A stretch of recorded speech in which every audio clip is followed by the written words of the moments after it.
Il a été vrai. Donc moi, je t'envoie le Fanta. Il dit, à part de Dieu, les nouvelles, donne les nouvelles. Il dit, ah mais tu es l'apôtre fondateur de l'église. Ah, donc tu as bien ici? Il dit, oui, je suis bien ici. Toi, tu as vu les quartiers? Il dit, je suis à Nyangon. Il dit, ah bon, ça va. Et l'église? Non, j'ai travaillé avec un prophète, mais j'ai quitté là-bas. Il dit, et toi, pour toi là? Il dit, non. Il a rien encore pour le nom. Il dit, mon ami, tu as vu? Moi, je suis gentil. Mais ça, pourquoi il dit ça quoi? Apôtre Aka. Voici ce que dit la Bible. Est-ce que tu as fondé l'église? Tu as formé les membres? Il n'y a pas. Donc la Bible peut te prendre partout je suis apôtre. Pas fait ça pour. Il m'a dit qu'il s'appelle apôtre Aka. On parle, dit non, comment il s'appelle? Il dit non, c'est le frère Aka. Il est descendu en même temps. D'apôtre, il est devenu frère saint. Frère saint. Il a donné apôtre dit. Donc c'est ça le sens. Donc c'est pour vous dire que les gens qui viennent chez vous pour dire je suis apôtre, je suis ta prophète d'abord. Tu exerces où? Ton église est où? Il y a où? Nous on attend, on a les pères qui nous encadrent. Nous sommes à Zopé, on est à Grand Mollet, on est à Grand Cousin, on est à Koumassi, on est en France à Sassel, on est à Yamsogro, on est à Boaké, bientôt on va ouvrir Yangon, à Djoufou est déjà prêt. Mais nos pères, ils nous suivent. Ils voient comment nous marchons dans l'obéissance. Un jour, ils voudront dire, à partir d'aujourd'hui, nous déclarons que le pasteur Yves est un apôtre ou un prophète, que le pasteur Echo est un docteur, que le pasteur Abbé est un docteur, que le pasteur Ibra est le diacre principal de l'église. Alléluia. Donc, on ne se lève pas comme ça pour aller envoyer les gens chez eux. Et puis là, on finit, bon, Dieu me dit de me donner tel montant. Non. C'est pas celui qui doit recevoir, c'est pas lui que Dieu dit. Moi, depuis que je suis né, ce que j'ai expérimenté, c'est que Dieu dit à des gens, va donner tel montant au pasteur Yves. Et puis je suis là, j'attends. Une fois même, j'ai dû appeler le pasteur Michaud. J'ai dit, il y a un colonel qui viendra me remettre l'argent. C'est ton ami. Nous étions ensemble. 200 000. J'étais invité à la marine. J'ai fini de prêcher. J'ai écrit un papier, j'ai mis dans une enveloppe. J'ai dit, bon, colonel, gardez ça. On est parti sur le bateau, on est revenu. Avant de partir, on m'a donné une enveloppe. J'ai ouvert, c'est 200 000.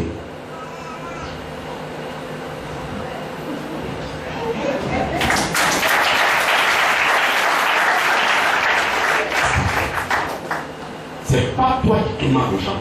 Ne donnez pas ça. Si vous donnez ça, vous êtes maudit. Parce qu'on ne l'est rien. Donc c'est même malédiction là.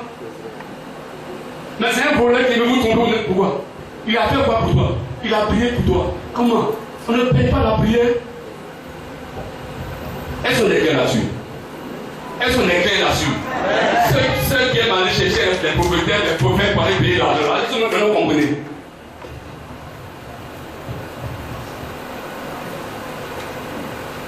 Même ce matin, quelqu'un m'a fait de l'argent. Ce matin, quelqu'un a oublié de demander l'argent. Ce matin.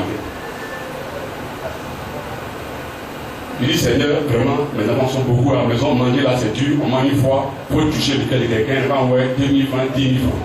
Je viens, quelqu'un dit, ah, le Dieu, il m'a dit, après, de donner, ça va, j'ai pris, oh, il m'approche. Il a demandé, c'est pas fini. C'est-à-dire qu'ils ne veulent pas gêner, ils ont peur de gêner parce qu'ils disent, on y sert, et puis ils viennent pour dire, donner tout. Non, ah, mon ami, te dit ça, en tout cas ce matin, on te dit la vérité, si tu donnes ça là, tes problèmes de la force que multiplier. Ce matin, quand j'ai envoyé le fils qui a envoyé, qui a fait un don, c'est ça? 40 000 francs à l'église. On ne l'a pas appelé, on ne sait pas plus c'est sorti. Il est venu à donner. Que Dieu vous bénisse. Donc aujourd'hui, on prêche sur les dons spirituels pour que vous puissiez bien vous tenir. Savoir comment il faut se comporter. Donc les prophètes.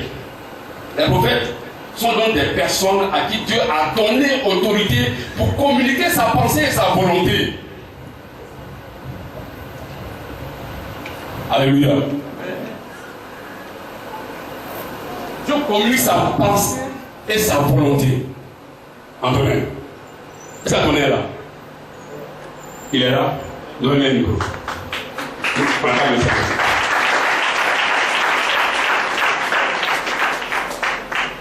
Voilà. Vous avez dit que je devais participer à un concours. Et puis il fait quoi? Il tend là-bas.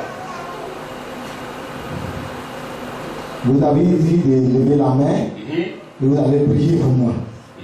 Et c'est ce que j'ai fait. Vous avez prié pour moi. Et puis après? Et après, j'ai passé le concours, ça marchait. Et quand le prophète dit, ça s'accomplit. Joël est là. Appelez-moi Joël le cabinet.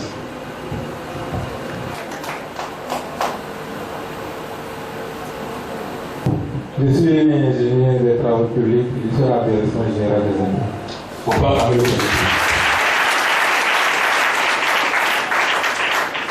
Je t'ai appelé, je t'ai dit quoi? Avant que je travaille. Bon, avant que je travaille, j'étais dans le bus et vous m'avez appelé. Vous m'avez dit de lever mes deux mains. J'ai dit, ah papa, je suis dans le bus. Mais vous levez l'argent dans la maison, on doit prendre. Si tu es béni dans les gens, on peut prendre là-bas. Ouais. Donc, j'ai levé les deux mains dans le bus. Ce n'était pas facile, mais je m'étais abaissé un peu. Et... On va quand même le dire.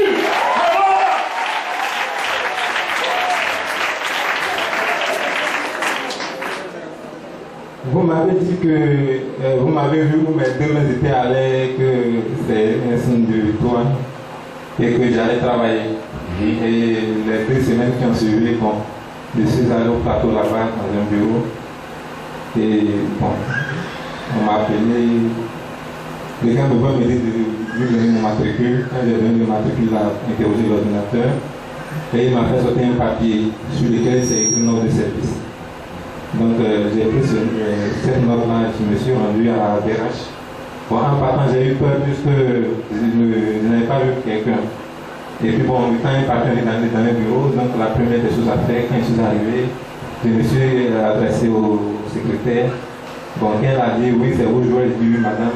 Elle dit bon, il faut aller à la porte 33. Et c'est quand elle a dit de partir à la porte 33 que vraiment, bon, j'ai vraiment.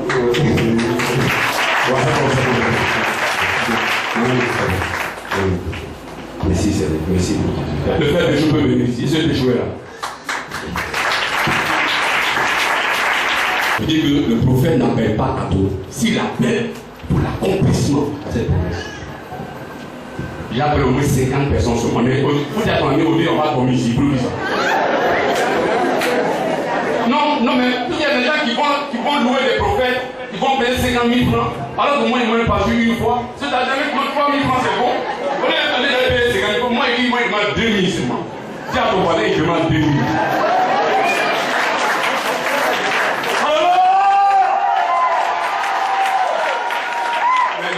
Il y a des choses qui vont venir là. Mais je crois que c'est la FRC dans nos frappes.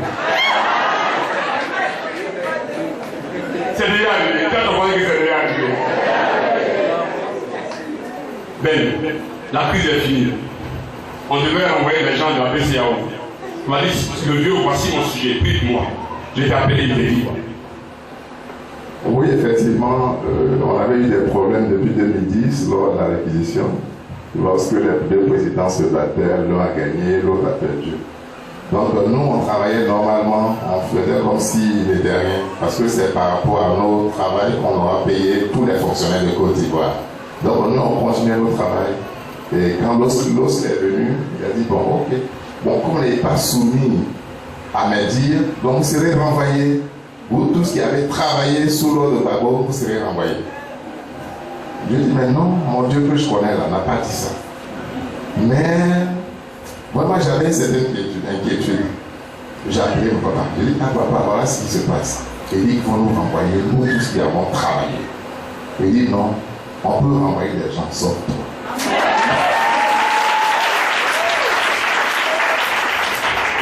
Bon, papa a parlé. J'ai dit, mais j'ai pris ça, je méditais. Mais lorsque je pars au service, les collègues nous demandent dans l'ascenseur, dans le couloir, vous serez renvoyés, vous allez voir. Vous n'avez pas été loyaux, vous allez voir. En tout cas, la direction est en train de parler. Je reviens à mon bureau, je dis maintenant, Dieu, par son entremise, est passé par quelqu'un qui me dit, je ne serai pas renvoyé. Pourquoi vais-je avoir peur? Et puis, un matin, j'étais en Afrique. La liste est venue. Tous ceux qui doivent être renvoyés ont suivi une liste. On regarde la liste, mon nom n'est pas sur la liste. Retenez le nom du Seigneur.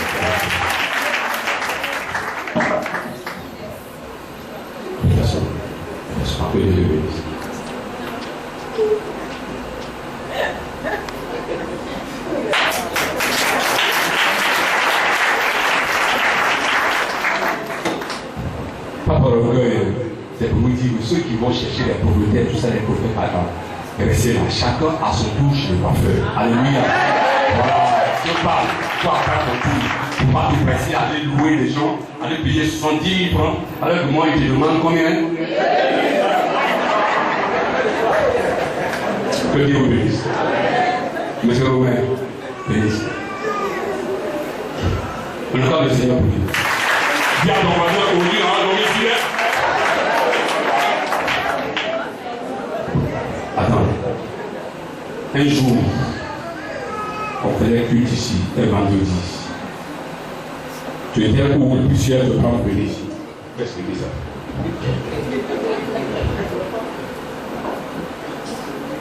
Le vendredi là, je vais à Niangon. J'étais à Niangon, j'étais en train de faire un travail. Tout le monde m'a appelé. Et puis il était dit quoi?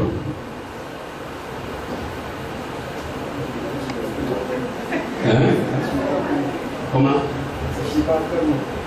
Tu ne suis pas. Avant d'aller à Taloa, est-ce que je ne t'ai pas appelé? Oui. Vous m'avez appelé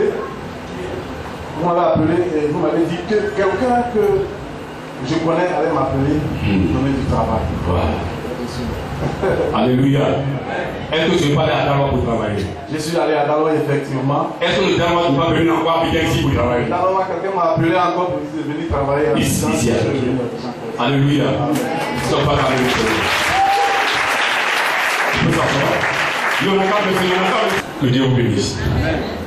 Alors donc, on a vu donc cette catégorie de dons ministères qui constituent la première catégorie. Donc on parle des prophètes à qui donc Dieu a donné une autorité pour communiquer sa pensée. Parce que ce que Dieu dit là s'accomplit toujours. Tout à l'heure on a lu Deutéronome chapitre 18, verset 22, qui dit que si le prophète dit que ça ne s'accomplit pas, c'est pas de Dieu. Parce que Dieu ne se trompe pas. Il n'est pas aussi le fils d'un homme pouvoir se repentir, il ne ment pas. On va prendre Actes chapitre 15, verset 32. Jude et Silas, qui étaient eux-mêmes prophètes, les exhortèrent et les fortifièrent par de plusieurs discours. Alléluia. Amen. Donc, je dis que les prophètes, les apôtres travaillent avec les prophètes. Donc, les prophètes sont aussi des fondateurs. Donc, si quelqu'un se présente à toi pour dire qu'il est prophète, c'est qu'il est établi sur un certain nombre d'églises. Il ne peut pas se promener à la Bible comme ça, dans la Bible, et puis elle dit aux gens, non, c'est pas comme ça. Donc la Bible dit que Jude et qui? Et Silas exhortaient. Donc le prophète, non seulement Dieu parle par lui, mais il enseigne aussi. Tu dois pouvoir enseigner. C'est pas seulement pour dire de soi, non. Tu dois pouvoir enseigner. C'est pourquoi celui qui a le don de prophétie n'est pas prophète parce qu'il est jeune dans la foi, il est chrétien, il n'est pas consacré. Donc il ne peut pas se permettre de dire qu'il est prophète parce qu'il n'est pas établi, il n'est pas consacré. Est-ce qu'on est d'accord? Est-ce qu'on comprend maintenant? Ok, que Dieu vous bénisse. Il a donné les uns comme apôtres, les autres comme prophètes, les autres comme évangélistes. Je tiens à préciser qu'il n'y a pas de plus grand parmi tous les 5 dons ministères. L'apôtre n'est pas plus grand que le prophète, n'est pas plus grand que l'évangéliste, pas plus grand que le pasteur, pas plus grand que le docteur. Tous sont d'égale valeur devant Dieu. Mais chacun recevra sa récompense selon le travail qu'il aura fait sur la terre. Alléluia. Donc il n'y a pas de plus grand. Dieu a donné des dons qui sont apparents. Mais il y a aussi des dons qui se font, pas en cachette, mais dans le silence, qui ne sont pas apparents. Mais si ce travail est bien fait que celui de l'apôtre, alors celui qui est dans le secret là, sera mieux payé que celui qui a des dons apparents et qui vient de n'importe quoi. Que Dieu vous bénisse. L'évangéliste. Donc on est toujours dans la première catégorie des dons du ministère ou bien les dons fondamentaux. Ceux-là qui sont consacrés. Dieu les a donnés cadeaux à l'église. Donc l'évangéliste fait partie de cela. Donc il est donc celui que Dieu utilise pour amener les âmes à Christ. Il n'a pas de sphère limitée. Il va partout où Dieu l'envoie pour répondre aux besoins des âmes. Il est celui qui apporte la bonne nouvelle pour ouvrir les yeux des aveugles. L'exemple de Philippe dans Actes chapitre 8 verset 6,